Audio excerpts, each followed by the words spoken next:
시청자 여러분 안녕하세요. 연말은 보통 정산이라는 단어로 요약된다. 한 해 동안 달려온 사람이라면 숨을 고르고 스포트라이트가 조금 꺼지는 자리에서 내년을 준비한다. 그런데 영탁에게 12월은 정반대다. 정리가 아니라 가속이다.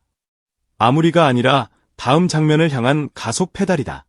사람들은 연말이 되면 일정표가 비어간다고 말하지만 영탁의 달력은 거꾸로 더 빽빽해진다. 그가 지나간 자리에는 늘 같은 질문이 남는다. 도대체 영탁, 직업이 몇 개야? 시청자들의 첫 번째 멈추던 유효의 곳에서 시작됐다. KBS 두 개그 콘서트. 개그 프로그램에 가수가 출연하는 장면은 흔하다. 특별 게스트로 등장해 노래 한 곡하고 분위기를 띄우고 멋있게 퇴장하는 정해진 그림이 있다. 그런데 그날 영탁은 그 틀을 정면으로 비틀었다. 그는 노래를 부르러 온 사람이 아니라 코너의 리듬을 통째로 들고 온 사람이었다. 대사 한 줄을 던지는 순간 표정이 한 박자 늦게 들어오고 리액션이 반 박자 빠르게 튀어나오는데 관객의 웃음이 예상된 폭발이 아니라 정확히 겨냥된 폭발로 터졌다. 억지 과장도 없고 소리 지르는 웃음도 없다. 대신 거짓말처럼 자연스러운 타이밍이 이어졌다. 웃음이 밀려오는 파도처럼 덮치는데 그 파도를 누가 만들었나 보면 영탁이 중심에 서 있다. 가수로 무대를 지배하던 사람이 이제는 웃음의 박자까지 지배해버린 순간이었다. 그런데 더 무서운 건 그 다음이었다. 보통 사람이라면 여기서 한번 쉬어야 맞다. 개그 프로그램에서 존재감을 터뜨렸다면 다음 장면은 비슷한 결로 이어져야 안전하다. 팬들도 그 정도를 예상한다. 영탁이 또 예능을 하나 더 하겠지. 혹은 무대 섭외가 이어지겠지. 그런데 영탁은 그 예상을 일부러 배신한다. 방금 전까지 사람들을 웃겨놓고 갑자기 디즈니 화면 속에서 때린다. 웃음의 온도를 끌어올리던 얼굴이 순식간에 현실감을 찍어 누르는 얼굴로 바뀐다. 여기서부터 시청자들은 본능적으로 감지한다. 아, 이 사람은 연말에 정리가 아니라 확장을 한다. 그것도 계획적으로. 디즈니 오리지널 시리즈 파인 촌두기들. 1970년대 후반의 공기, 부산항의 습한 바람, 세관이라는 공간이 가진 빳빳한 질감. 그 안에서 영탁은 부산항 세관의 최주임으로 등장한다. 짧다. 그런데 강하다. 짧은데도 이상하게 잔상이 길다. 잠깐 스쳐간 인물이 아니라 원래부터 그 세계에 살고 있던 사람처럼 보인다. 튀려고 하지 않는데도 눈이 간다. 억지로 시선을 끌지 않는데도 화면의 밀도가 올라간다. 이게 바로 카메오의 함정을 피해가는 방식이다. 튀면 이질감이 남고 얌전하면 존재감이 사라진다. 그런데 영탁은 그 사이를 정확히 통과한다. 부산 사투리가 입에 붙는 순간 대사가 몸에 붙고 캐릭터가 공간에 붙는다. 시청자는 그때 깨닫는다. 영탁이 연기를 해본 수준이 아니라 장면의 온도를 조절하는 감각을 알고 있다는 것을. 그래서 웃음이 끝난 뒤 묘한 현실감이 남는다. 개콘에서 터진 웃음이 아직 귀에 남아있는데 디즈니에서 갑자기 등 뒤가 서늘해진다. 웃기더니 때렸다. 정말로. 그리고 여기서 끝이 아니다. 영탁은 또 한 번 장르를 확 꺾는다. 이번엔 웃음도 아니고 연기도 아니다. 목소리다. KBS 1TV 다큐 언니들이 돌아왔다 내레이션 참여 소식이 나오자 사람들은 또 질문한다. 영탁이요? 그 영탁이요? 트로트 가수 영탁이 핸드볼 다큐를요? 그 질문 자체가 이미 흥미롭다. 왜냐하면 대중은 아직 영탁을 한 장르 안에 가두려는 습관이 있기 때문이다. 그런데 영탁은 그 습관을 가볍게 부숴버린다. 다큐멘터리는 감정을 뽑아내는 장르가 아니다. 오히려 감정을 참아야 더 크게 울리는 장르다. 과장하면 진짜가 사라진다. 흥분하면 기록이 흐려진다. 영탁은 그걸 안다. 목소리를 낮추고 호흡을 길게 느리고 문장 끝에 남는 여운을 소리가 아니라 침묵으로 만든다. 노래로 감정을 폭발시키던 영탁이 이번에는 감정을 절제해 더 묵직하게 눌러 담는다. 시청자는 그 차이를 듣는다.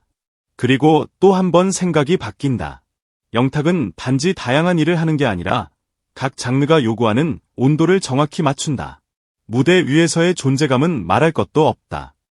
2025 KBS 연예대상 무대에서 김연자와 함께한 순간은 그가 결국 어디로 돌아가는지를 보여주는 장면이었다.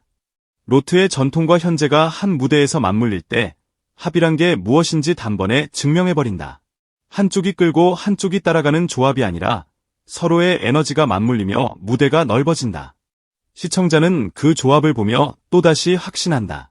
영탁은 무대에서 태어난 사람이다. 그런데 아이러니컬하게도 영탁은 무대 밖에서 더 많은 무기를 갈아넣고 있다. 웃음의 타이밍, 연기의 호흡, 다큐 내레이션의 절제.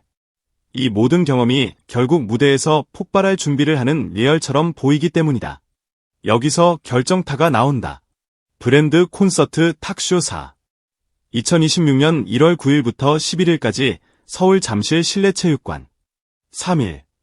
이 숫자는 그냥 일정이 아니다. 영탁의 연말이 왜 이렇게 가속인지 설명하는 결론이다. 연말 내내 다양한 얼굴로 등장하는 이유는 바쁘다는 자랑이 아니다. 무대를 위한 설계다. 웃음으로 친근함을 쌓고 연기로 현실감을 더하고 내레이션으로 깊이를 만들고 그리고 마지막에 무대에서 모든 에너지를 한 방에 터뜨리는 구조. 이건 우연이 아니라 패턴이다. 연말이라는 기간을 무대의 프롤로그로 만들어버리는 방식이다. 그래서 영탁의 연말을 따라가면 묘한 긴장감이 생긴다. 오늘은 웃기다가 내일은 때리고 모레는 울리고 그 다음 날은 관객을 일으켜 세운다. 이 빠른 전환 속에서도 중심을 잃지 않는 것이 지금 영탁의 가장 큰 무기다. 많은 사람이 멀티를 말하지만 멀티는 그냥 여러 일을 하는 게 아니다. 장르가 바뀌어도 설득력이 유지되는 것, 분위기가 바뀌어도 같은 사람으로 받아들여지는 것, 그리고 그 모든 이동이 결국 하나의 목표로 수렴하는 것. 영탁은 그걸 연말이라는 가장 치열한 시즌에서 보여준다. 무엇보다 흥미로운 건 이 모든 행보의 중심에 즐거움이 있다는 점이다. 억지로 끌려다니는 느낌이 없다. 마치 새로운 무대를 만날 때마다 신이 나는 사람처럼 다른 장르의 문을 열 때마다 호기심이 반짝이는 사람처럼 움직인다. 그 태도는 화면 너머로도 전해진다. 시청자는 직감적으로 알아본다. 이 사람은 쉬지 못하는 게 아니라 쉬지 않는 걸 즐긴다. 준비된 여유와 도전하는 용기가 겹쳐진 상태. 그게 지금 영탁의 에너지다. 그래서 결론은 하나다. 개콘에서 웃기더니 디즈니에서 때렸다. 영탁, 대체 직업이 몇 개야? 이 질문은 농담처럼 들리지만 사실은 찬사다. 대중이 아티스트에게 던질 수 있는 가장 강력한 인정은 이것이다. 가지 이미지로 설명되지 않는 사람, 장르를 옮겨도 납득되는 사람, 그리고 어디에서든 그 자리의 공기를 바꿔버리는 사람. 영탁은 지금 그 단계에 있다. 연말은 끝을 의미하지만 영탁의 12월은 분명히 말한다. 이것은 마무리가 아니라 다음 장면을 위한 숨고르기라고. 그리고 그 숨고르기는 느리지 않다. 조용한 긴장감 속에서 속도를 올린다. 이제 남은 건 단 하나다. 관객이 다시 묻게 되는 순간. 이번에는 또 무엇을 보여줄까?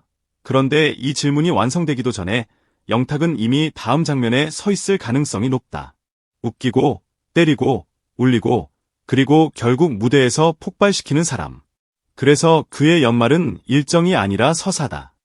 그리고 그 서사는 1월의 콘서트에서 가장 솔직한 형태로 결말을 보여줄 것이다.